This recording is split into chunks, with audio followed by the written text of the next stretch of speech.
അപ്പോൾ നമ്മൾ കണ്ടുകൊണ്ടിരുന്ന കിടിലൻ സീരീസിന്റെ അവസാന പാർട്ടാണിത്. ആ ഒരു ഷോക്കിംഗ് ട്വിസ്റ്റുകളിലേക്ക് പോകുന്നതിന് മുൻപ് എല്ലാ കൂട്ടുകാരും മറക്കാതെ ഈ വീഡിയോയ്ക്ക് മാക്സിമം ഒന്ന് ലൈക്ക് ചെയ്ത് സപ്പോർട്ട് ചെയ്യണേ. കഥ ഇഷ്ടപ്പെട്ടാൽ കൂട്ടുകാരിലേക്ക് ഷെയർ ചെയ്യാനും ഇതിലും അടിപൊളി കഥകൾക്ക് ട്വിസ്റ്റ് മലയാളി സീരീസ് എന്ന നമ്മുടെ സീരീസ് ചാനൽ സബ്സ്ക്രൈബ് ചെയ്യാനും മറക്കരുത്. അപ്പോൾ നമ്മൾ തുടങ്ങല്ലേ. കഴിഞ്ഞ ഭാഗത്തില് നമ്മൾ എവിടെയിരുന്ന് അവസാനിപ്പിച്ചിട്ടുണ്ടായിരുന്നേ? അതായത് വ്യൂമിന് ഒരു കാര്യം മനസ്സിലാവുന്നില്ല. പ്രഗ്നന്റ് അല്ലാത്ത താരയുമായിട്ട് സൂര്യപ്രകാശിന് എന്തായിരിക്കും ബന്ധം?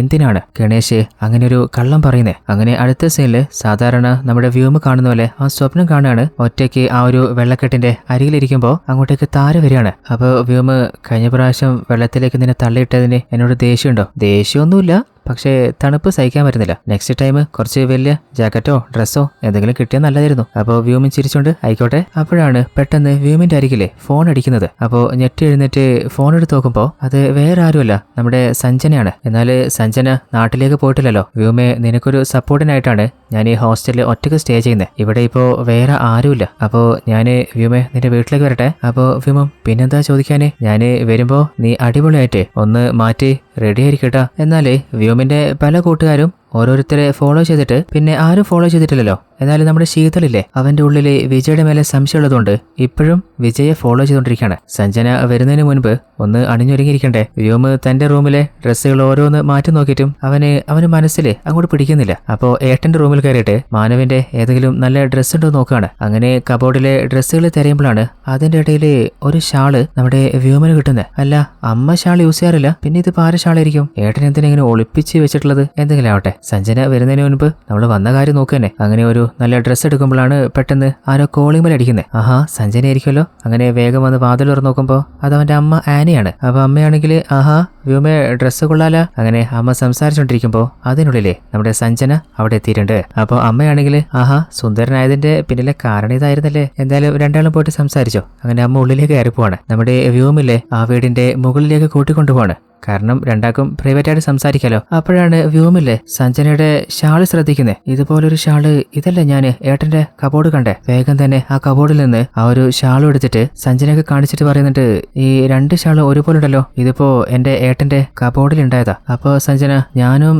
താരയും ഒന്നിച്ചിട്ടാണ് ഈ ഒരു ഷാള് വാങ്ങിയത്. അല്ല, ഈ ഷാളപ്പോ നിന്റെ ഏട്ടന്റെ കബോർഡിൽ വന്നിട്ടുണ്ടെങ്കിൽ വ്യൂമെ ഒരു കാര്യം ഉറപ്പാണ്, നിന്റെ ഏട്ടൻ മാനവും താരയും തമ്മിൽ ഒരു റിലേഷൻ എന്തായാലും ഉണ്ടായിട്ടുണ്ട്. അപ്പോൾ വ്യൂമിന്റെ മനസ്സിൽ ഓൾറെഡി തന്റെ ഏട്ടന്റെ മേലുള്ള സംശയം മാറിയതാണ്. എന്നാൽ വീണ്ടും മാനവിന്റെ മേലെ സംശയം തുടങ്ങാണ്. അപ്പോൾ സഞ്ജന, വ്യോമെ നിന്നോട് ഞാനൊരു കാര്യം പറയുന്നൊരു ദേഷ്യം തോന്നരുത്. നിന്റെ ഏട്ടനെ കുറിച്ച് മോശം പറയുന്ന പോലും കരുതരുത്. ഒരിക്കൽ മാനവും എന്നെ പ്രപ്പോസ് ചെയ്തിട്ടുണ്ടായിരുന്നു. എന്ത് സഞ്ജന, നിന്നെ പ്രപ്പോസ് ചെയ്തെന്നോ? അപ്പോഴാണ് താഴെ ആരോ മ്യൂസിക് പ്ലേ ചെയ്യുന്ന സൗണ്ട് കേൾക്കുന്നത്. അപ്പോൾ സഞ്ജന അതെവിടുന്നാന്ന് ചോദിക്കുമ്പോൾ വ്യോമ് നേരത്തെ ഷാളെടുക്കാൻ പോയപ്പോൾ ആൽവിൻ സാറ് വന്നിട്ടുണ്ടായിരുന്നു. അദ്ദേഹമാണ് ആ ഒരു പാട്ട് പ്ലേ ചെയ്യുന്നത്. അതായത് എന്റെ അമ്മയ്ക്ക് മ്യൂസിക് ഭയങ്കര ഇഷ്ടമാണ്. അപ്പോൾ ആൽവിൻ സാറ് അമ്മയ്ക്ക് വേണ്ടിയിട്ട് ഇതുപോലെ പലപ്പോഴും മ്യൂസിക് പ്ലേ ചെയ്ത് കൊടുക്കാറുണ്ട്. എന്നാൽ ആൽവിൻ സാറാന്നറിഞ്ഞപ്പോൾ സഞ്ജനയുടെ മുഖത്ത് എന്തോ ഒരു ദേഷ്യം പോലെ. ആ ഒരു ആൽവിൻ സാറ് അയാളെ എനിക്ക് തീരെ ഇഷ്ടമല്ല. കാരണം അയാളുടെ നോട്ടം അത് ശരിയല്ല.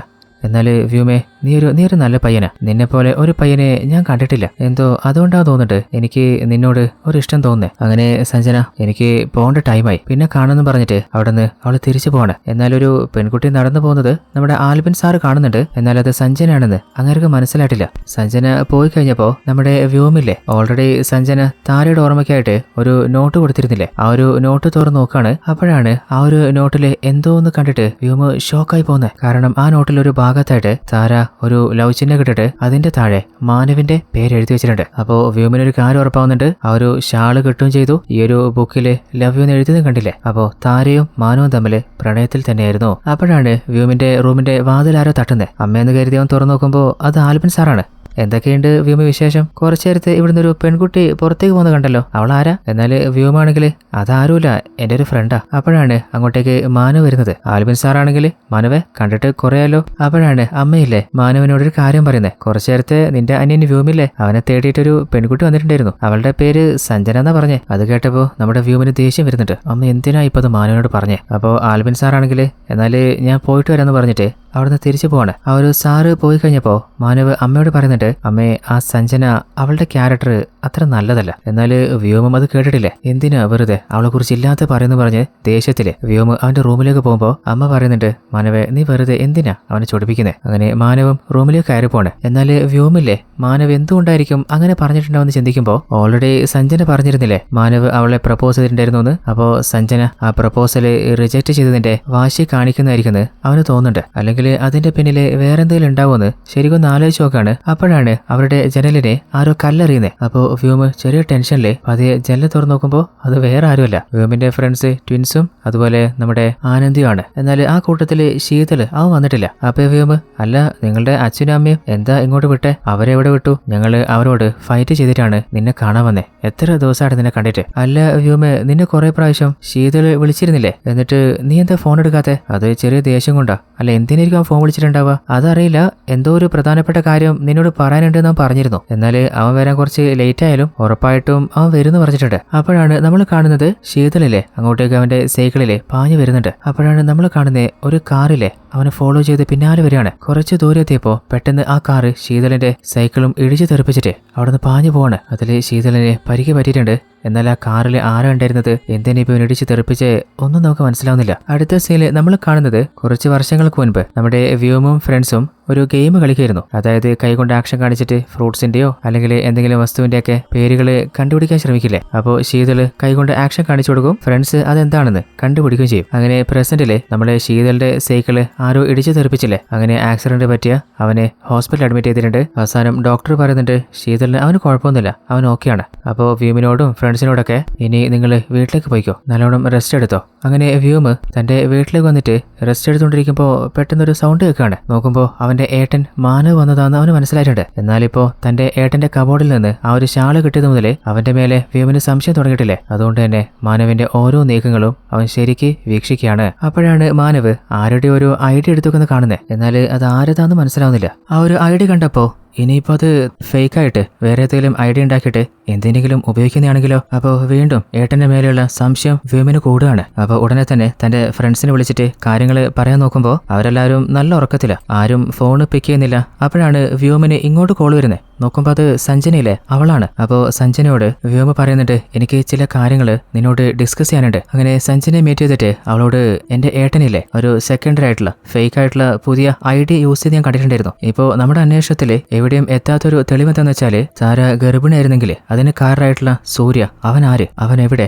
അപ്പോ ഇനി ഏട്ടന്റെ കയ്യിലുള്ള ആ ഒരു ഐഡിയയിലുള്ളത് സൂര്യയുടെ പേരാണെങ്കിലോ, അതായത് മാനവന് കുപ്പിയോ മറ്റെന്തെങ്കിലും സാധനം വാങ്ങണമെങ്കിൽ അവന്റെ സാധാരണ ഐഡിയ കൊണ്ട് വാങ്ങാൻ പറ്റില്ല, 21 വയസ്സിന്റെ മേലെ കഴിയണ്ടേ. അപ്പൊ ഒരു പുതിയ ഐഡിയ ഉണ്ടാക്കിയിട്ട് അത് വെച്ച് അവൻ കളിക്കുന്നതാണെങ്കിലോ. അപ്പോൾ സഞ്ജനയ്ക്കും അവൻ പറയുന്നതിൽ കാര്യമുണ്ടെന്ന് മനസ്സിലാവാണ്. അത് മാത്രമല്ല സഞ്ജന, നമ്മുടെ ശീതളിലെ അവന് ആക്സിഡന്റ് പറ്റിയില്ലേ, അത് ആരോ പ്ലാൻ ചെയ്തിട്ട് അവനെ ആക്സിഡന്റിൽ പെടുത്തിയതാ. അതായത് സൂര്യകുമാർ ആരാണെന്ന് അവൻ എന്തോ ക്ലൂ കിട്ടിയിട്ടുണ്ട്, അത് പുറത്ത് പറയാതിരിക്കാനാണ് അവനെ കൊല്ലാൻ ശ്രമിച്ചേ. എന്നാൽ അവന്റെ ഭാഗ്യത്തിന് അവനൊന്നും സംഭവിച്ചില്ല. ശീതള് അവനൊന്ന് റിക്കവറായി വരട്ടെ, അപ്പോൾ നമ്മുടെ സംശയങ്ങളൊക്കെ തീരുവോ നോക്കാലോ. അപ്പോഴാണ് ഹോസ്പിറ്റലിലെ ശീതളിന് കാവൽ നിൽക്കുന്ന ആനയുടെ അരികിലേക്ക് നമ്മുടെ ഇൻസ്പെക്ടർ ലേഡിയിലെ അവര് വരുന്നത്. എന്നിട്ട് അല്ല ആ ഒരു കുട്ടി ശീതള് അവനിപ്പോ ഓക്കെയാണോ? അവന്റെ ജീവന് ആപത്തൊന്നുമില്ല, പക്ഷേ നല്ല പരിക്കാണ്, തലനാരിഴക്കാണ് അവന്റെ ജീവൻ തിരിച്ചിട്ടിയ. ഇനിയിപ്പോ പ്രശ്നമൊന്നുമില്ല, 2-3 ദിവസം കൊണ്ട് അവൻ കണ്ണു തുറക്കുന്ന ഡോക്ടർ പറഞ്ഞിട്ടില്ലേ. അപ്പോഴാണ് ഇൻസ്പെക്ടർ പറയുന്നത് ആ ഒരു കുട്ടിയെ ആരോ പ്ലാൻ ചെയ്തിട്ട് കൊല്ലാൻ ശ്രമിച്ചത് തന്നെയാണ്. കാരണം അവൻ അപകടം നടന്ന സ്ഥലത്ത് നമ്മൾ പോയി നോക്കിയപ്പോൾ അവിടെ പ്രത്യേകിച്ച് കുഴിയോ അല്ലെങ്കിൽ അങ്ങനെ അപകടം സംഭവിക്കാനുള്ള സിറ്റുവേഷൻ ഒന്നുമില്ല, ഒരു പ്ലെയിൻ ആയിട്ടുള്ള നല്ല റോഡാണ്. അപ്പോൾ അവനെ ആരോ ഫോളോ ചെയ്തിട്ടുണ്ടായിരുന്നു. അതുപോലെ ആ കുട്ടിയുടെ ശീതളിന്റെ അവന്റെ ഫോണും മിസ്സായിട്ടുണ്ട്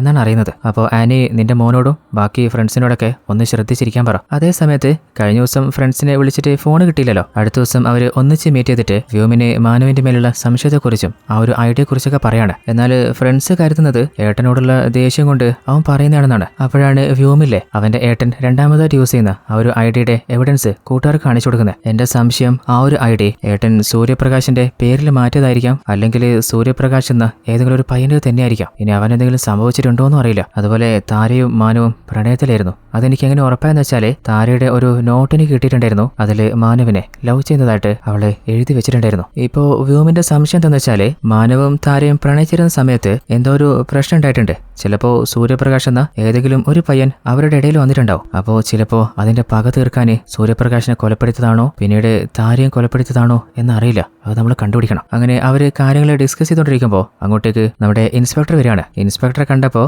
അവരുടെ ഡിസ്കഷനിലെ അവർ സ്റ്റോപ്പ് ചെയ്യാണ്. അപ്പോൾ അല്ല, നിങ്ങളെന്തോ വലിയ കാര്യം ഡിസ്കസ് ചെയ്യുന്നല്ലോ, എന്നെ കണ്ടപ്പോൾ എന്താ സ്റ്റോപ്പ് ചെയ്ത്? എന്നോടുകൂടി പറയുകയാണെങ്കിൽ നിങ്ങൾക്കും എനിക്കും ഹെൽപ്പ് ആയാലോ. അതായത് ഓൾറെഡി ശീതളിന് സംഭവിച്ച് അറിഞ്ഞപ്പോൾ തന്നെ ഇൻസ്പെക്ടറിന് ഒരു കാര്യം മനസ്സിലായിട്ടുണ്ട്, ഈ കുട്ടികൾ ആ കേസിന്റെ പിന്നാലെയുണ്ട്. എന്നാൽ വ്യോമ ഫ്രണ്ട്സും ഒന്നും മിണ്ടുന്നില്ല. അപ്പൊ ഇൻസ്പെക്ടർ ഒരു കാര്യം ചെയ്യ്, നിങ്ങളിപ്പോ പഠിക്കേണ്ട പ്രായമല്ലേ, ആ പഠിത്തത്തിൽ ശ്രദ്ധിച്ചാൽ മതി. പോലീസിന്റെ ജോലിയല്ലേ കൊലയാളിയെ കണ്ടുപിടിക്കലും ഇൻവെസ്റ്റിഗേഷനൊക്കെ, അത് നമ്മൾ നോക്കിക്കോളാം. അങ്ങനെ അവരവിടെ നിന്ന് തിരിച്ചു പോവാണ്. എന്നാൽ വ്യോമേഴ്സ് സംശയിക്കുന്ന പോലെ മാനുവിന്റെ ഭാഗത്ത് എന്തെങ്കിലും തെറ്റുണ്ടോ അല്ലെങ്കിൽ ആ ഒരു ഐ ഡി വേറെ എന്തെങ്കിലും ആവശ്യത്തിന് യൂസ് ചെയ്യുന്നതാണോ ഒന്നും നമുക്ക് മനസ്സിലാവുന്നില്ല. അങ്ങനെ അടുത്ത സീനില് നമ്മുടെ സഞ്ജനയിലെ ഹോസ്റ്റലിൽ കുട്ടികളൊന്നും ഇല്ലാത്തതുകൊണ്ട് അവിടെ അവൾ ഒറ്റക്കല്ലേ. അപ്പോൾ ടൈം പാസിന് അവളൊരു ബുക്ക് വായിച്ചുകൊണ്ടിരിക്കുകയാണ്. എന്നാൽ കുറച്ച് കഴിഞ്ഞപ്പോൾ പെട്ടെന്ന് ആ ഒരു ഹോസ്റ്റലിൽ എന്തോ ഒരു ശബ്ദം കേൾക്കുന്ന പോലെ, ആരോ അവളെ ഒളിഞ്ഞു നോക്കുന്ന പോലെയൊക്കെ തോന്നുന്നുണ്ട്. അവള് വല്ലാതെ പേടിച്ച് വരയ്ക്കാണ്. ഉടനെ അവള് വ്യൂമിനെ വിളിച്ച് കാര്യം പറയുന്നുണ്ട്. എന്നാൽ ആ സമയത്ത് നമ്മുടെ വ്യൂമില്ലേ, അവൻ നല്ല ടയർഡായിട്ട് ഉറക്കത്തിലായിരുന്നു. ആ ഫോണ് റിങ്ങാവുന്ന പോലും അവൻ അറിയുന്നില്ല. പിന്നീട് സഞ്ജനയ്ക്ക് എന്താ പറ്റിയ ഒന്നും മനസ്സിലാവുന്നില്ല. അങ്ങനെ അടുത്ത ദിവസം രാവിലെ ആയപ്പോൾ നമ്മുടെ വ്യൂമിനെ അവന്റെ അമ്മ വിളിച്ച് എഴുന്നേൽപ്പിക്കുകയാണ്. പിന്നെ നിന്റെ ഫ്രണ്ട് ശീതളില്ലേ, അവന് കുഴപ്പമൊന്നുമില്ല, അവനിപ്പോ കണ്ണ് തുറന്നിട്ടുണ്ട്, പോയി കാണുന്നുണ്ടെങ്കിൽ നിങ്ങൾ ഫ്രണ്ട്സ് എല്ലാവരും കൂടി ഒന്ന് പോയി കണ്ടോ. അങ്ങനെ വ്യൂമില്ലേ അവന്റെ കൂട്ടുകാരെ മുഴുവൻ കൂട്ടിയിട്ട് നമ്മുടെ ശീതളിനെ കാണാൻ ഹോസ്പിറ്റലിലേക്ക് വരികയാണ്. ശീതളിന്റെ തലയ്ക്ക് നല്ല പരിക്ക് പറ്റിയിട്ടില്ലേ. അപ്പോ എടാ നീ ഇപ്പോ ഓക്കെ ആണോ? എന്നാൽ അവന് സംസാരിച്ച് മറുപടി പറയാൻ പറ്റുന്നില്ല. അപ്പോ കൈ വിരലുകൊണ്ട് ഓക്കെ ആണെന്ന് കാണിക്കുകയാണ്. അപ്പോഴാണ് വ്യോമിനും ഫ്രണ്ട്സിനും ഒരു കാര്യം ഓർമ്മ വരുന്നത്. അതായത് നമ്മുടെ ശീതള് ഓരോ പഴത്തിന്റെയോ അല്ലെങ്കിൽ എന്തെങ്കിലും വസ്തുവിന്റെ കൈകൊണ്ട് ആക്ഷൻ കാണിച്ചിട്ട് ഇവർ കണ്ടുപിടിക്കുന്ന ഒരു ഗെയിം കളിക്കാറില്ലേ. അപ്പോൾ ഇവരുടെ സംശയം അതുപോലെ ആരാണ് ശീതളിനെ ഉപദ്രവിച്ചത്, ആ ഒരു രഹസ്യം അവന്റെ ആ ഒരു വിദ്യ കൊണ്ട് പുറത്തെടുക്കാൻ ട്രൈ ചെയ്യാണ്. അവൻ കൈകൊണ്ട് കാണിക്കുന്നത് അവർക്ക് ആദ്യം മനസ്സിലാവുന്നില്ല. അപ്പോഴാണ് വേറെ ഒരു ഷോക്കിംഗ് ട്വിസ്റ്റ്. അതായത് നമ്മൾ പ്രതീക്ഷിച്ച പോലെ താര അവള് ഇനിയും മരണപ്പെട്ടിട്ടില്ല, അവള് ജീവനോടെ ഉണ്ട്. എന്നാൽ അത് കേട്ടപ്പോൾ വ്യോമ പറയുന്നത് താര മരണപ്പെട്ടതും ആ ബോഡി ബോട്ടിൽ എടുത്ത് കൊണ്ടുപോകുന്നതൊക്കെ ഞാൻ കണ്ണുകൊണ്ട് കണ്ടതാ, ഇവന് ആക്സിഡന്റ് പറ്റിയില്ലേ, അപ്പോൾ അതുകൊണ്ട് എന്തോ ഇല്യൂഷൻ പോലെ തോന്നുന്നതാ. അപ്പോൾ ആനന്ദ് പറയുന്നുണ്ട്, എടാ അങ്ങനെയാണെങ്കിൽ നമ്മുടെ ശീതളില്ലേ അവൻ കണ്ടുപിടിച്ച കാര്യങ്ങളൊക്കെ ഒരു വെബ്സൈറ്റിൽ അവൻ സ്റ്റോർ ചെയ്ത് വെക്കാറുണ്ട്.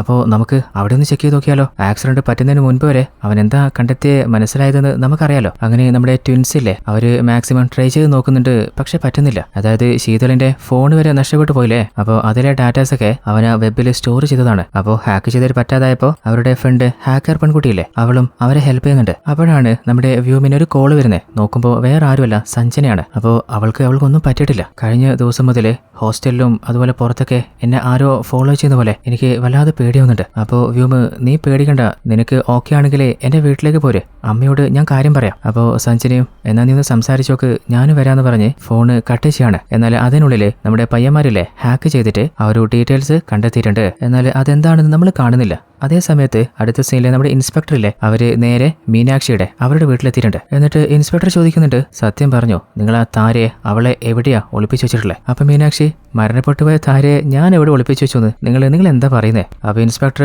നിങ്ങളുടെ മോനില്ലേ വിജയ്, അവനും എന്റെ റൂമിലോ അല്ലെങ്കിൽ വേറെ ഏതോ സ്ഥലത്ത് അവൾ ഒളിപ്പിച്ചു വെച്ചിട്ടുണ്ട്. അവനെ കസ്റ്റഡിയിലെടുത്താലേ ആ രഹസ്യം എനിക്ക് കണ്ടുപിടിക്കാൻ പറ്റും. എന്നാൽ മീനാക്ഷി ആണെങ്കിലേ, സാറേ നിങ്ങൾക്ക് തെറ്റുപറ്റിപ്പോയതാ, എന്റെ മോന് അവൻ അങ്ങനെയൊന്നും ചെയ്യില്ല. അപ്പോ ഇൻസ്പെക്ടറില്ലേ ഒരു വീഡിയോ ഫൂട്ടേജ് അവർക്ക് കാണിച്ചു കൊടുക്കാണ്. നിങ്ങളുടെ മോനെ കുറിച്ച് ഇത് കണ്ടിട്ട് അഭിപ്രായം പറ. ആ ഒരു വീഡിയോ ഫോട്ടേജില്ലേ അത് നമ്മുടെ ശീതള് അവന് ആക്സിഡന്റ് സംഭവിക്കുന്നതിന്റെ മുൻപ് എടുത്തതാണ്. അപ്പോൾ കുറച്ചു നേരത്തെ അവൻ ഫ്രണ്ട്സിനോട് പറഞ്ഞ കാര്യങ്ങളൊക്കെ സത്യം തന്നെയായിരുന്നു. അപ്പോൾ ഇൻസ്പെക്ടർ പറയുന്നുണ്ട്, അല്ല മീനാക്ഷി മാഡം, ഇനിയിപ്പോൾ എന്തെങ്കിലും പറയാനുണ്ടോ? നിങ്ങളുടെ മകന്റെ കയ്യിലിരിപ്പ് ഇപ്പൊ നേരിട്ട് കണ്ടതല്ലേ, അപ്പോൾ അവനെ ഞാൻ കൊണ്ടുപോവാണ്. എന്നാലും മീനാക്ഷി മാഡം, എനിക്കൊരു കാര്യം പറയാനുണ്ട്. എന്റെ മോൻ വിജയ് അവന് കുറേയധികം പെൺകുട്ടികളായിട്ട് ചില റിലേഷൻ ഉള്ളതായിട്ടും അവരെയൊക്കെ ടീസ് ചെയ്യുന്നതായിട്ടും ഓൾറെഡി എനിക്ക് അറിയായിരുന്നു. എന്നാൽ അവന്റെ അവസ്ഥ അതായിരുന്നില്ല. ആ പെൺകുട്ടികളുടെ ഡ്രസ്സുകളില്ലേ അതൊക്കെ അവര് റിലേഷനിലുള്ള സമയത്ത് അവൻ വീട്ടിലേക്ക് കൊണ്ടുവരും. എന്നിട്ട് ആ ഡ്രസ്സുകൾ ധരിച്ചിട്ട് അവൻ എൻജോയ് ചെയ്യുന്ന പോലെ അവന്റെ ശരിക്കുള്ള അവസ്ഥ എന്താണെന്ന് എനിക്ക് അറിയില്ല. അപ്പോൾ അതുപോലെ താരയുമായിട്ടും അവന് റിലേഷൻ ഉണ്ടായിരുന്നു. അങ്ങനെ താരയുടെ ഡ്രസ്സ് അവൻ കൊണ്ടുവന്നിട്ട് ആ ഡ്രസ്സ് ധരിക്കുന്നതാണ് ഈ ഒരു വീഡിയോയിലുള്ളത്.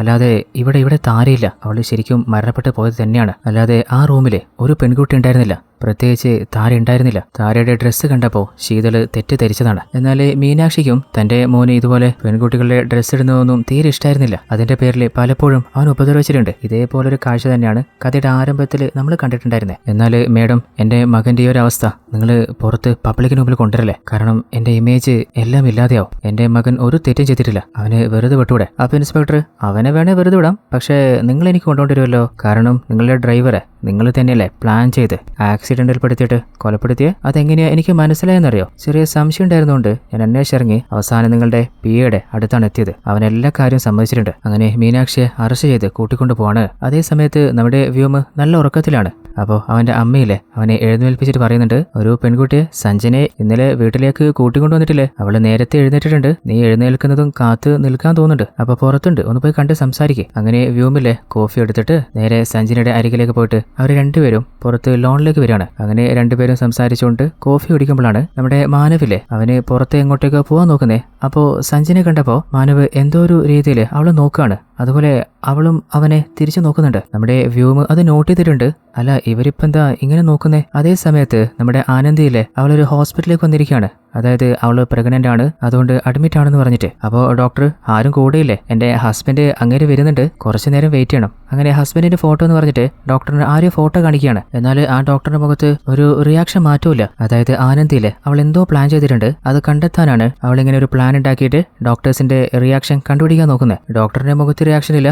അപ്പോൾ ഒരു നഴ്സ് വരികയാണ്. ആ നഴ്സിനെ കാണിക്കുമ്പോൾ അവര് ഷോക്കായിട്ട് ചോദിക്കുന്നുണ്ട്, എന്ത് ഇയാള് നിന്റെ ഹസ്ബൻഡാണോ? അപ്പോൾ ആനന്ദി അതെ, എന്താ എന്റെ ഹസ്ബൻഡിനെ കുറിച്ച് അറിയോ? അങ്ങനെ നഴ്സ് എന്തൊക്കെയോ കാര്യങ്ങൾ അവളോട് പറയുന്നുണ്ട്. എന്നാൽ അതെന്താണെന്ന് നമ്മൾ കേൾക്കുന്നില്ല. അതേ സമയത്ത് മറ്റൊരു ഭാഗത്ത് നമ്മുടെ ആൽബിൻ സാറിലെ അങ്ങനെ ആന ടീച്ചറെ അവരെ ഡേറ്റിങ്ങിനായിട്ട് പുറത്ത് ഒരു കഫേയിലേക്ക് കൂട്ടിക്കൊണ്ടുവന്നിരിക്കുകയാണ്. അതായത് ഇന്ന് ആൽബിന്റെ ബർത്ത്ഡേ ആണ്. അപ്പൊ അത് സെലിബ്രേറ്റ് ചെയ്യാനാണ് ആനയെ ഇൻവൈറ്റ് ചെയ്തിട്ടുള്ളത്. അങ്ങനെ അവർ രണ്ടുപേരും അങ്ങോട്ടും ഇങ്ങോട്ടും ഹാപ്പി ആയിട്ട് സംസാരിച്ചുകൊണ്ടിരിക്കുകയാണ്. അപ്പോഴാണ് നമ്മുടെ വ്യൂമിനോട് സംസാരിക്കാനായിട്ട് അവന്റെ രണ്ട് ട്വിൻസ് ആയിട്ടുള്ള ഫ്രണ്ട്സ് ഇല്ലേ അവർ വരുന്നേ. നമ്മൾ കുറെ നാളായിട്ട് തേടി നടന്ന സൂര്യപ്രകാശില്ലേ അവൻ ആരാന്ന് കണ്ടുപിടിച്ചിട്ടുണ്ട്. അവൻ അറിയുമ്പോൾ വ്യൂമെ നീയും ഷോക്കാവും. അങ്ങനെ അവർ കണ്ടുപിടിച്ചത് വ്യൂമിനെ കാണിച്ചു കൊടുക്കാണ്. എന്നാൽ അത് നമ്മൾ കാണുന്നില്ല. അതേ സമയത്ത് ആനന്ദിയിലെ അവള് ഹോസ്പിറ്റലിൽ നിന്ന് ആ നഴ്സ് പറഞ്ഞിട്ട് അറിഞ്ഞ കാര്യങ്ങൾ വ്യൂമിനെ വിളിച്ചു പറയാൻ നോക്കുമ്പോൾ അവളുടെ ഫോണിൽ ചാർജ് ഇല്ല. അപ്പോൾ അവിടെ ഉണ്ടായിരുന്ന ആളുകളോട് ഫോണൊന്ന് ചാർജ് ചെയ്യാൻ പവർ ബാങ്ക് ഉണ്ടോയെന്ന് ചോദിക്കുമ്പോൾ ആരെടുത്തുമില്ല. അപ്പോഴാണ് ഒരു ലേഡി പറയുന്നത് എന്റെ കയ്യിലുണ്ട്. അങ്ങനെ ഫോണിൽ ചാർജ് ചെയ്യാൻ നോക്കുമ്പോഴാണ് പെട്ടെന്ന് അവൾക്ക് വയറ് വല്ലാതെ വേദനിക്കുന്നത്. അപ്പോൾ ആ ഒരു ലേഡി എന്താ മോളെ എനിക്ക് പറ്റിയേ? അതായത് കുറെ നാളായിട്ട് ആനന്ദിക്ക് വയസ്സാവാത്തൊരു പ്രശ്നം ഉണ്ടായിരുന്നില്ലേ, ഇപ്പോൾ അത് മാറിയതാണ്. എപ്പോഴും അവള് സങ്കടപ്പെടുമ്പോൾ വ്യൂമല്ലേ അവളുടെ കൂടെ ഉണ്ടായിരുന്നേ. അപ്പോൾ അവളുടെ സന്തോഷം വ്യൂമിന് വിളിച്ച് പറയാണ്. അതുപോലെ ആനന്ദി നഴ്സിന്റെ അടുത്ത് നിന്ന് എന്തോ ഒരു കാര്യം അറിഞ്ഞില്ലേ, ആ കാര്യവും പറയുന്നുണ്ട്. അതുപോലെ വ്യൂമിന് മനസ്സിലായ കാര്യം ആനന്ദിയോടും പറയുന്നുണ്ട്. എന്നാൽ ഇവർ രണ്ടുപേരും പറയുന്നത് എന്താന്ന് നമ്മൾ കേൾക്കുന്നില്ല. പിടിത്തിരില്ല എന്ന് ഇവർ ഉറപ്പിച്ചിട്ടുണ്ടെന്ന് തോന്നുന്നുണ്ട്. അതേ സമയത്ത് നമ്മുടെ ആന ടീച്ചറും ആൽബിൻ സാറും ഡേറ്റിങ്ങിന് വന്നിരിക്കുകയല്ലേ. അങ്ങനെ ആൽബിൻ സാറ് ആന ടീച്ചറെ ഒന്ന് ഇംപ്രസ് ചെയ്യാനായിട്ട് നല്ല അടിപൊളി ഒരു മ്യൂസിക് ഒക്കെ വായിക്കുകയാണ്. ആനയ്ക്കും ആ ഒരു മ്യൂസിക് വല്ലാതെ ഇഷ്ടാവുന്നുണ്ട്. ആനയുടെ മുഖത്തുള്ള മാറ്റങ്ങൾ കണ്ടപ്പോൾ ആൽബിൻ സാറ് അങ്ങനെ മനസ്സിൽ ഉറപ്പിച്ചൊരു കാര്യമില്ലേ അത് ആനയോട് തുറന്നു പറയാണ്. കുറെ നാളായിട്ട് ആനി അങ്ങനെ പ്രണയിക്കുന്നുണ്ടെന്ന്. അത് അറിഞ്ഞപ്പോ ആനി അവര് പെട്ടെന്ന് ഒന്ന് ഷോക്കായി പോണ്. നിങ്ങളുടെ കൂടെ ടൈം സ്പെൻഡ് ചെയ്യുമ്പോൾ ഞാൻ ഹാപ്പി ആവുന്നുണ്ട് എന്ന കാര്യം സത്യം തന്നെയാ. പക്ഷേ എനിക്ക് നിങ്ങളെ ശരിക്കും അറിയില്ലല്ലോ. ഒന്നും അറിയാതെ എങ്ങനെയാ ഞാനിത് സമ്മതിക്കുക? അപ്പോൾ ആൽബിൻ സാറ് എന്നെക്കുറിച്ച് എല്ലാ കാര്യങ്ങളും ഞാൻ ഇന്ന് ഓപ്പൺ ആയിട്ട് നിങ്ങളോട് പറയാം, എന്നിട്ട് ഒരു തീരുമാനം എടുത്താൽ മതി. അതേ സമയത്ത് നമ്മുടെ വ്യൂമൺ ടീമുമില്ലേ ഇൻസ്പെക്ടറോട് അവർക്ക് മനസ്സിലായ കാര്യങ്ങൾ ഡിസ്കസ് ചെയ്തിട്ടുണ്ട്. അപ്പോൾ ഇൻസ്പെക്ടറില്ലേ നമ്മുടെ സഞ്ജനെ സ്റ്റേഷനിലേക്ക് വിളിപ്പിക്കുകയാണ്. അപ്പോൾ വ്യൂമ് നിനക്കറിയാവുന്ന കാര്യങ്ങളൊക്കെ സാറ് ചോദിക്കുമ്പോൾ പറഞ്ഞേക്ക്. അവളുടെ മുഖത്ത് വല്ലാത്തൊരു ടെൻഷൻ ഉണ്ട്. അങ്ങനെ കുറച്ച് വെള്ളമൊക്കെ കുടിച്ചിട്ട് അവള് ചില ഫ്ലാഷ് ബാക്ക് പറയാണ്. അതായത് സഞ്ജനയും താരയും കുറച്ചധികം കുട്ടികളും ആ ഒരു സ്കൂളിൽ നടക്കാൻ പോകുന്ന മ്യൂസിക് കോമ്പറ്റീഷനിൽ പങ്കെടുക്കാനുള്ള ട്രെയിനിങ്ങിലാണ്. ആൽബിൻ സാർ ആണെങ്കിൽ ആരാണ് നന്നായിട്ട് വായിക്കുക അവരെ സെലക്ട് ചെയ്യാനിരിക്കുകയാണ്. അങ്ങനെ സഞ്ജന നല്ല അടിപൊളിയായിട്ട് വായിക്കുന്നുണ്ട്. എന്നാൽ അങ്ങനെ പറയുന്നത് ബാക്കി കുട്ടികളോട് വായിക്കട്ടെ, തൽക്കാലം ഇപ്പോ നിന്നെ ഞാൻ വെയിറ്റിംഗ് ലിസ്റ്റിലാണ് വെക്കുന്നത്. അങ്ങനെ പിന്നീട് വരുന്നത് താരയാണ്. അവള് വായിക്കാൻ നോക്കുമ്പോൾ അവള് പറയുന്നുണ്ട്, സാറേ എന്റെ കൈക്കൊരു ചെറിയ മുറിവുണ്ട്, അതുകൊണ്ട് എന്നെ ഒന്ന് ഹെൽപ്പ് ചെയ്യുമെന്ന് സെഡ്യൂസ് ചെയ്യുന്ന പോലെ ചോദിക്കുകയാണ്. അപ്പോൾ ആൽബിൻ സാറില്ലേ മ്യൂസിക് വായിക്കുന്നതിന് മുൻപ് തന്നെ അവളെ സെലക്ട് ചെയ്തതായിട്ട് മാർക്ക് ചെയ്തിട്ട് പിന്നെന്താ താര ഞാൻ ഹെൽപ്പ് ചെയ്യില്ലേ, അങ്ങനെ അവളെ വായിക്കാൻ ഹെൽപ്പ് ചെയ്യാണ്. അങ്ങനെ നല്ല രീതിയിൽ അങ്ങേരാണ് വായിക്കുന്നത്. അത് കാണുമ്പോൾ സഞ്ജനയ്ക്ക് സഹിക്കാൻ പറ്റുന്നില്ല. ശരിക്കും താരേക്കാള് നല്ല രീതിയിൽ വായിച്ചത് സഞ്ജനയാണ്. എന്നാൽ നിവർത്തികേട് കൊണ്ട് അവൾ തീരുമാനിക്കുകയാണ് ആൽബിൻ സാറോട് സെഡ്യൂസ് ചെയ്യുന്ന പോലെ ബിഹേവ് ചെയ്താല് ചിലപ്പോ അങ്ങേര് എന്നെയും സെലക്ട് ചെയ്യും. അങ്ങനെ പിന്നീട് ആൽബിൻ സാറുമായിട്ട് സെഡ്യൂസ് ചെയ്യുന്ന പോലെയൊക്കെ സംസാരിച്ചിട്ടുണ്ട്. അങ്ങേരുടെ ഉദ്ദേശം എന്തായിരുന്നു വെച്ചാൽ അവളിൽ നിന്ന് മാക്സിമം അഡ്വാൻറ്റേജ് എടുക്കുക. അങ്ങനെ ഒരിക്കൽ സഞ്ജനയുമായിട്ട് അങ്ങേര് ഫിസിക്കൽ റിലേഷനിൽ വരെ ഏർപ്പെട്ടിട്ടുണ്ട്. അങ്ങനെ സഞ്ജന അവളും ഗർഭിണിയായി മാറിയിട്ടുണ്ട്. എന്നാൽ അവള് ഗർഭിണിയായ കാര്യം ആൽബിൻ സാർ അറിഞ്ഞപ്പോൾ അയാൾ വല്ലാതെ ഷോക്കാവാണ്. അപ്പോൾ അങ്ങേർക്ക് ഇനി രക്ഷപ്പെടാൻ എന്ത് ചെയ്യണം? സഞ്ജന അവള് ശരിക്കും ഗർഭിണിയാണോ എന്ന് ഹോസ്പിറ്റലിൽ കൊണ്ടുപോയിട്ട് ചെക്ക് ചെയ്യണം. ഇനി അങ്ങനെയാണെങ്കിൽ ആ ഒരു കുഞ്ഞിനെ ഇല്ലാതെയാക്കും വേണ്ടേ. അങ്ങനെയാണ് ഒരു ഹോസ്പിറ്റലിലേക്ക് സഞ്ജനയെ കൂട്ടിക്കൊണ്ടു പോകുന്നത്. ആ ഒരു ഹോസ്പിറ്റലിൽ വർക്ക് ചെയ്തിരുന്ന നഴ്സ് ആരാന്നറിയോ? നമ്മുടെ പ്യൂണ് ഗണേശില്ലേ, അവന്റെ റിലേഷനാണ്. അപ്പോൾ ആ ഒരു നഴ്സ് അവര് പറയുന്നുണ്ട്, ഇതിനു മുൻപും ഇതുപോലെ നിങ്ങളുടെ സ്കൂളിൽ നിന്ന് ഒരു പെൺകുട്ടി വന്നിട്ടുണ്ടായിരുന്നല്ലോ, അവളുടെ പേര് താരാന്നാ പറഞ്ഞ്, അവളും ഗർഭിണിയായിരുന്നു. എന്നാൽ അതിനുശേഷമാണ് ഗണേശിന്റെ റിലേഷനായ ആ ഒരു നഴ്സില്ലേ, അവര് നിങ്ങളുടെ സ്കൂളിലെ താര എന്ന പെൺകുട്ടി ഗർഭിണിയായിരുന്നെന്നും അവള് അത് ഇല്ലാതെയാക്കിയെന്നും ഗണേശിനോട് പറയുന്നത്. അങ്ങനെയാണ് ഗണേശ് താരയെ ഭീഷണിപ്പെടുത്തിയിട്ട് അവളുടെ കയ്യിൽ നിന്ന് ആ ഒരു ചെയിന് അത് വാങ്ങിയെടുക്കുന്നതോ. എന്നാൽ ആൽവിൻ സഞ്ജനയുമായിട്ട് ആ ഒരു ഹോസ്പിറ്റലിൽ നിന്ന് സഞ്ജനയുടെ ആഘോഷം നടത്തിയില്ല. എന്നാൽ പിന്നീട് ഗണേശ് താരയെ ഭീഷണിപ്പെടുത്തി ചെയിന് വാങ്ങിയില്ലേ, അതിനുശേഷം സഞ്ജനയോട് നീ കാരണമാണ് ഇനി ഇതെല്ലാവരും അറിയാൻ പോകുന്നത്. അപ്പോൾ സഞ്ജന ഞാനൊന്നും ചെയ്തിട്ടില്ല, ആ ആൽവിൻ സാറ് അങ്ങേരാ എന്നെ അങ്ങോട്ട് കൂട്ടിക്കൊണ്ടുപോയെ. അപ്പൊ താര അയാള് തന്നെയാ എന്നെയും ചതിച്ചേ. ഒരു സമയത്ത് എന്റെ കുഞ്ഞിന് വരെ അയാൾ ഇല്ലാതെയാക്കി, എന്റെ ജീവിതം നശിപ്പിച്ചു. അപ്പോൾ സഞ്ജന ഇൻസ്പെക്ടറോട് പറയുന്നുണ്ട്, സാറേ ചിലപ്പോ അങ്ങേര് തന്നെയായിരിക്കും താരയെ കൊലപ്പെടുത്തിയിട്ട് വരണ്ടാവുക. അപ്പോൾ ഇൻസ്പെക്ടർ ഇനി നീ ടെൻഷൻ അടിക്കണ്ട, ബാക്കി കാര്യം ഞാൻ നോക്കിക്കോളാം. അങ്ങനെ അടുത്ത സീനിൽ നമ്മൾ കാണുന്നത് ആ രണ്ട് ട്വിൻസില്ലേ, അവര് സൂര്യപ്രകാശ് ആരാന്ന് കണ്ടുപിടിച്ചിരുന്നില്ലേ, അത് ആൽവിൻ സാറില്ലേ, അങ്ങേരുടെ യഥാർത്ഥ പേരാണ്. ഇതിന് മുൻപ് ജോലി ചെയ്ത സ്കൂളിൽ ഒരു പെൺകുട്ടിയെ അബ്യൂസ് ചെയ്തതിന്റെ കേസ് വരെ ഇപ്പോഴും അങ്ങേരുടെ തലയിലുണ്ട്. അതുപോലെ നമ്മുടെ ആനന്ദിയില്ലേ, തന്റെ ഹസ്ബൻഡാന്ന് പറഞ്ഞിട്ട് ആ നഴ്സിന് കാണിച്ചു കൊടുത്തതും ആൽവിൻ സാറിന്റെ ഫോട്ടോ തന്നെയാണ്. അപ്പോഴാണ് ആ നഴ്സ് ആനന്ദിയോട് പറയുന്നത്, ഇതിനു മുൻപ് അങ്ങനെ ഒരു പെൺകുട്ടിയുടെ ഗർഭം അലസിപ്പിക്കാനായിട്ട് ഹോസ്പിറ്റലിലേക്ക് വന്നിട്ടുണ്ടായിരുന്നു, ആ കുട്ടിയുടെ പേര് എന്നോട് പറഞ്ഞത് താരാന്നാണ്. അങ്ങനെ ആനന്ദിക്ക് മനസ്സിലായ കാര്യങ്ങളൊക്കെ വ്യോമിനോട് പറഞ്ഞിട്ടുണ്ട്. അങ്ങനെയാണ് നമ്മുടെ ഇൻസ്പെക്ടറോട് എല്ലാ കാര്യവും ഡീറ്റെയിൽ ആയിട്ട് പറയുന്നത്. അതേ സമയത്ത് നമ്മുടെ ആൽവിനില്ലേ, അങ്ങേരുടെ ലൈഫിനെ കുറിച്ച് ആനയോട് പറഞ്ഞുകൊണ്ടിരിക്കുകയല്ലേ, എന്റെ ലൈഫിൽ കുറേയധികം തെറ്റുകൾ എനിക്ക് സംഭവിച്ചിട്ടുണ്ട്, എന്നാൽ അതിന് ശരിക്കും മുഴുവനായിട്ട് ഞാനല്ല കുറ്റവാളി, ചില സിറ്റുവേഷനാണ് എന്നെ കൊണ്ട് അത് ചെയ്യിപ്പിച്ചത്. എന്റെ യഥാർത്ഥ പേര് ആൽവിൻ എന്നല്ല. അങ്ങനെ റിയൽ നെയിം പറയാൻ നിൽക്കുമ്പോൾ അതിനുള്ളിൽ പോലീസ് ഇൻസ്പെക്ടർ അവിടെ എത്തിയിട്ടുണ്ട്. അങ്ങനെ ആൽവിനെ പിടിച്ചു വലിച്ചിട്ട് പൊന്നുമോനെ കൊലപാതകം ചെയ്തിട്ട് രക്ഷപ്പെടാന്ന് കരുതിയതാ. എന്നാൽ ആൽവിനാണെങ്കിൽ ഞാൻ ആരെയും കൊന്നിട്ടില്ല. എന്നാൽ അവനെ അറസ്റ്റ് ചെയ്ത് കൊണ്ടുപോയിട്ട് നമ്മുടെ ആനയോട് ഇൻസ്പെക്ടർ കാര്യങ്ങൾ പറയുന്നുണ്ട്. അപ്പോൾ ആനയാണെങ്കിൽ എനിക്ക് ഗണേശിനെ സ്കൂളിൽ അപ്പോയിന്റ് ചെയ്തതിൽ തെറ്റ് പറ്റിയിട്ടില്ല, എന്നാൽ ഇവനെ ഈ ആൽവിനെ അപ്പോയിന്റ്മെന്റ് ചെയ്തതിൽ തെറ്റ് പറ്റിയും തോന്നുന്നുണ്ട്. കാരണം ഇവൻ മുൻപ് ജോലി ചെയ്ത സ്കൂളിനെ കുറിച്ചോ അവന്റെ ഹിസ്റ്ററിയെ കുറിച്ചോ ഞാൻ ശരിക്കൊന്ന് അന്വേഷിച്ചിരുന്നില്ല. അതെന്റെ തെറ്റ് തന്നെയാണ്. ആനയ്ക്ക് സങ്കടം സഹിക്കാൻ പറ്റുന്നില്ല. അപ്പോൾ ആ വീട്ടിലെ തന്റെ ഹസ്ബൻഡിന്റെ ഫോട്ടോ കാണുമ്പോൾ അവളുടെ കണ്ണ് നിറയാണ്. എന്നാൽ ആനി അവള് സങ്കടപ്പെടുന്ന കണ്ടപ്പോൾ വ്യോമ് അമ്മയെ സമാധാനിപ്പിക്കുകയാണ്. അങ്ങനെ അമ്മയുടെ തോളിൽ ചായുന്നുണ്ട്. അങ്ങനെ അടുത്ത സീനില് നമ്മുടെ വ്യോമും സഞ്ജനയിലെ അതേ ഒന്ന് ടൈമൊക്കെ സ്പെൻഡ് ചെയ്യാനായിട്ട് നടന്ന് പോയിക്കൊണ്ടിരിക്കുകയാണ്. അപ്പോൾ അവരെയില്ലേ ആരോ ഫോളോ ചെയ്യുന്നുണ്ട്, ഓരോ നീക്കവും വാച്ച് ചെയ്യുന്നുണ്ട്. എന്നാൽ അത് ആരാണെന്ന് മനസ്സിലാവുന്നില്ല. എന്നാൽ കുറച്ച് മുൻപോട്ട് എത്തിയപ്പോൾ വ്യോമിന് അവരാരോ ഫോളോ ചെയ്യുന്ന കാര്യം മനസ്സിലായിട്ട് നമ്മുടെ പിന്നില് ആരും ഉണ്ട് സഞ്ജന. എന്നാൽ സഞ്ജന ആരുണ്ടാവാനാ, നമ്മള് തേടി വന്ന ആ കുറ്റവാളി അവൻ ചെയ്യില്ലായില്ലേ, ഇനിയിപ്പോ ആരും ഫോളോ ചെയ്യില്ല, വെറുതെ നീ ടെൻഷൻ അടിക്കണ്ട. അപ്പോഴാണ് വ്യോമ പറയുന്നത്, എനിക്കൊരു കാര്യം മനസ്സിലായിട്ടില്ല, അന്ന് നമ്മൾ ആ ഓജ ബോർഡില് കോയിൻ അനക്കിയില്ലേ, എന്നാൽ ഞാൻ കരുതിയ ആനന്ദി അനക്കിയെന്നാണ്. അവളോട് പിന്നീട് ചോദിച്ചപ്പോൾ അവളെല്ലാം ഉറപ്പിച്ച് പറഞ്ഞിരുന്നു. അപ്പോൾ പിന്നെ ആരായിരിക്കും എങ്ങനെയത് മൂവ് ആയത്? അപ്പോൾ സഞ്ജന ചിരിച്ചുകൊണ്ട് പറയുന്നുണ്ട്, അന്ന് ഞാനത് മൂവ് ചെയ്തത്, നിങ്ങളെ വെറുതെ ഒന്ന് കളിപ്പിക്കാൻ നോക്കിയതാ. അപ്പോൾ വ്യോമ് എന്തിനാ ഇത്ര നാൾ ഇതൊന്നും എന്നോട് പറയാതിരുന്നേ? ഇങ്ങനെ പല കാര്യങ്ങളും ഒളിപ്പിച്ചു വെക്കുന്ന ഒരു സ്വഭാവം നിനക്കുണ്ടല്ലേ, ഇത് മാത്രമല്ല പലതും നിന്നോട് പറഞ്ഞിട്ടില്ല. അപ്പോൾ സഞ്ജന ദേഷ്യത്തില്, അല്ല വ്യോമെ നീ എന്താ പറഞ്ഞിരുന്നേ? അപ്പോഴാണ് വ്യോമ് ചില ഫ്ലാഷ് ബാക്ക് പറയുന്നത്. അതായത് കഴിഞ്ഞ രാത്രി തന്റെ അമ്മ സങ്കടപ്പെട്ടപ്പോൾ വ്യോമ് അമ്മയുടെ തോളിൽ ചാഞ്ഞിട്ട് സംസാരിച്ചുകൊണ്ടിരുന്നില്ലേ. അപ്പോൾ വ്യോമ് സഞ്ജനയിലമ്മേ അവളുടെ രണ്ടാനമ്മയുടെ പീഡനത്തില് വല്ലാതെ ബുദ്ധിമുട്ടുന്നുണ്ട്. എന്നാൽ ആനി അതിന് സഞ്ജനയ്ക്ക് രണ്ടാനമ്മയില്ലല്ലോ, അവളുടെ നേരെ അമ്മ തന്നെയാണ്. അവളെ സ്കൂളിലേക്ക് കൂട്ടിക്കൊണ്ടുവന്നതല്ലേ, എല്ലാ ഡോക്യുമെന്റും ഞാൻ വെരിഫൈ ചെയ്തതല്ലേ. അപ്പോൾ സഞ്ജന നിനക്ക് രണ്ടാനമില്ലാതെ നീ എന്തിനാ അങ്ങനെ ഒരു നുണ പറഞ്ഞേ? അത് മാത്രല്ല നീ എന്റെ ഏട്ടൻ മാനവനെ കുറിച്ചും എന്താ പറഞ്ഞേ? നീയാണ് മാനവ് നിന്നോട് പ്രൊപ്പോസ് ചെയ്തപ്പോ അവന്റെ പ്രണയം നിരസിച്ചെന്നോ? എന്നാൽ സത്യം വേറെയല്ലേ, നീ അവനെ പ്രൊപ്പോസ് ചെയ്തപ്പോൾ അവനല്ലേ റിജക്ട് ചെയ്തേ. അപ്പോഴാണ് ആ ഫ്ലാഷ് ബാക്ക് കാണുന്നത്. അതായത് മാനവ് സ്പോർട്സ് കളിച്ചുകൊണ്ടിരിക്കുമ്പോൾ സഞ്ജനയില്ലേ കുറെ നേരമായിട്ട് അവനെ തന്നെ വായിച്ചുകൊണ്ടിരിക്കുകയാണ്. അപ്പോൾ അവനും, അല്ല സഞ്ജന നിനക്ക് എന്തെങ്കിലും പറയാനുണ്ടോ? എനിക്ക് കുറച്ച് നാളായിട്ട് ഞാൻ നിന്നെ പ്രണയിക്കുന്നുണ്ട്, എന്നെ നീ കല്യാണം കഴിക്കോ? എന്നാൽ മാനവാണെങ്കിൽ നീ എന്താ പറയുന്നേ? തൽക്കാലം നീ ഇപ്പോടുന്ന് പോ. അങ്ങനെ സഞ്ജനെ പറഞ്ഞയച്ചതാണ്. പിന്നീട് ഒരിക്കൽ സഞ്ജന നമ്മുടെ താരയുടെ നോട്ടാന്ന് പറഞ്ഞിട്ട് വ്യോമിന് ഒരു ബുക്ക് കൊടുത്തില്ലേ. അപ്പോൾ അവൻ ബുക്ക് കിട്ടിയപ്പോൾ തന്നെ വെറുതെ ഒന്ന് എല്ലാ പേജും മറിച്ചു നോക്കിയിരുന്നു. ആ സമയത്ത് ആ ഒരു ലവ് ചിഹ്നത്തിന്റെ താഴെ മാനുവിന്റെ പേരുണ്ടായിരുന്നില്ല. എന്നാൽ പിന്നീട് സഞ്ജന പേടിയോന്നൊക്കെ പറഞ്ഞിട്ട് നമ്മുടെ വ്യോമിന്റെ വീട്ടിൽ വന്നില്ലേ, അതിനുശേഷമാണ് മാനുവിന്റെ പേര് അതിന്റെ താഴെ എഴുതി ചേർത്തത്. അത് വ്യോമിനെ പിന്നീടാണ് മനസ്സിലാവുന്നത്. അപ്പോൾ സഞ്ജന കഴിഞ്ഞു പോയ കാര്യങ്ങളൊക്കെ ഇപ്പൊ പറയേണ്ട കാര്യം എന്താ? കൊലപാതകം ചെയ്തവൻ ജയിലിലായില്ലേ, എല്ലാം അവസാനിച്ചില്ലേ, ഇനിയൊന്നും പേടിക്കാനില്ലല്ലോ. അപ്പോൾ വ്യോമ് ഒന്നും അവസാനിച്ചിട്ടില്ല, എനിക്ക് ഈ കാര്യങ്ങൾ പോലീസിനോട് പറയാനുണ്ട്, ചിലപ്പോൾ അവർക്ക് കൂടുതൽ എന്തെങ്കിലും കണ്ടെത്താൻ പറ്റിയാലോ. അപ്പോൾ പെട്ടെന്ന് സഞ്ജനയില്ലേ വ്യോമിന്റെ കൈ പിടിച്ച് തിരിക്കുകയാണ്. അവന് വേദന സഹിക്കാൻ പറ്റുന്നില്ല. അപ്പോഴാണ് കുറച്ചു നേരത്തെ അവരെ ഫോളോ ചെയ്ത ആ മറിഞ്ഞിരുന്ന ആൾ ആരാന്ന് കാണുന്നത്. അത് വേറെ ആരുമല്ല, നമ്മുടെ മാനവ് തന്നെയാണ്. അവൻ പറയുന്നുണ്ട്, മോളെ സഞ്ജന അവന്റെ കൈവിട്. എന്നാൽ അവളില്ലേ അവനെ തുറച്ചു നോക്കാണ്. അപ്പോൾ ദേഷ്യത്തില് മാനവ് അവളുടെ നേരേക്ക് വരുമ്പോ അവള് മാനവിനെ അടിച്ച് താഴെയിടാണ്. അതായത് മാനവ് വരുമ്പോ തന്നെ അവനെ നോക്കുമർമ്മത്തിലൂടെ കൺട്രോൾ ചെയ്തിട്ട് അവനെ വീക്കാക്കിയിട്ടുണ്ടായിരുന്നു. ഏട്ടൻ മാനവ് താഴെ വീണപ്പോ വ്യോമില്ലേ മാനവിനെ രക്ഷിക്കാൻ നോക്കാണ്. എന്നാൽ രക്ഷിക്കാൻ പോയ വ്യോമ് വീണ്ടും മാനവനെ ഉപദ്രവിക്കാണ്. വ്യോമ് പറയുന്നുണ്ട്, സഞ്ജന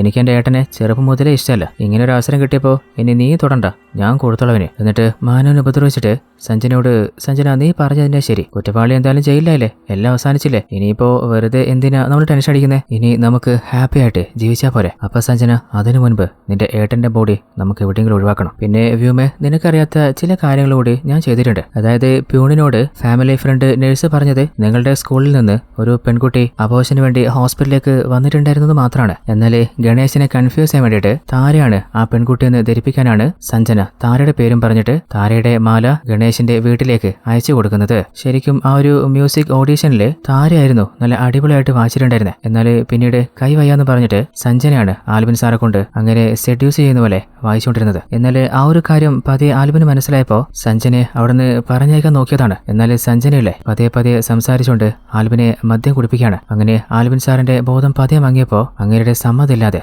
അങ്ങേരുമായിട്ട് ഫിസിക്കൽ റിലേഷനിൽ ഏർപ്പെട്ടതാണ്. ഇതിന് മുൻപും ആൽബിന്റെ പേരിലെ ഒരു പെൺകുട്ടി അബ്യൂസ് ചെയ്തതായിട്ട് ഒരു കേസ് ഉണ്ടായിരുന്നില്ലേ, ആ ഒരു സമയത്തും പെൺകുട്ടിയുടെ ഭാഗത്തായിരുന്നു തെറ്റുണ്ടായിരുന്നത്. അങ്ങനെ വീമിനോട് എല്ലാ സത്യങ്ങളും പറയാണ്. എന്നാൽ സഞ്ജനയുടെ ഓരോ പോക്ക് തെറ്റിൽ നിന്ന് തെറ്റിലേക്ക് പോകുന്നത് താരക മനസ്സിലായപ്പോ താര അവളെ വാൺ ചെയ്തിട്ടുണ്ട്. സഞ്ജന ഈ പോക്ക് നിനക്ക് നല്ലതിനല്ല, ഇതേപോലെ പോകാനാണെങ്കിൽ ഉറപ്പായിട്ടും നിന്റെ അമ്മയോട് എനിക്കെല്ലാം പറയേണ്ടി വരും. അന്ന് ശരിക്ക് ആൽവിൻ സാറെ സെഡ്യൂസ് ചെയ്തിട്ട് സഞ്ജന ഗർഭിണിയായില്ലേ, അതിനുശേഷം ഹോസ്പിറ്റലിലേക്ക് പോയപ്പോ ആ ഒരു നഴ്സിനോട് സഞ്ജന തന്റെ പേര് താരയാണെന്ന് മാറ്റി പറഞ്ഞതാണ്. എന്നാൽ പിന്നീട് ആ കാര്യം താര അറിഞ്ഞപ്പോ സഞ്ജനയുമായിട്ട് ഫൈറ്റ് ആവാണ്. അപ്പോ വല്ലാതെ ദേഷ്യം വന്നപ്പോ സഞ്ജനയിലെ അവളുടെ നോക്ക് മർമ്മം വെച്ചിട്ട് താരയെ ബോധം കെടുത്താണ്. അതിനുശേഷമാണ് ആ ഒരു വെള്ളക്കെട്ടില് അവളെ കൊണ്ടുപോയിടുന്നത്. കുറച്ചു നേരത്തെ അവര് രണ്ടുപേരും മാനുവിനെ കൊലപ്പെടുത്തിയിരുന്നില്ലേ, അങ്ങനെ അവന്റെ ബോഡി അവിടെ നിന്ന് എടുത്തുകൊണ്ടുവന്ന് നോക്കുമ്പോ അവിടെ മാനുവിനെ കാണുന്നില്ല. അപ്പോഴാണ് ശരിക്കും എന്താ സംഭവിച്ചതെന്ന് നമുക്ക് മനസ്സിലാവുന്നത്. അതായത് മാനുവിനെ നോക്കുമർമ്മത്തില് സഞ്ജന കൺട്രോൾ ചെയ്തില്ലേ, സഞ്ജനയാണ് ഇതിന്റെയൊക്കെ പിന്നിലെന്ന് നേരത്തെ വ്യോമിന് അറിഞ്ഞപ്പോ തന്നെ നോക്കുമർമ്മത്തിന്റെ എഫക്ട് എങ്ങനെയാണ് ഇല്ലാണ്ടാക്കേണ്ടതെന്ന്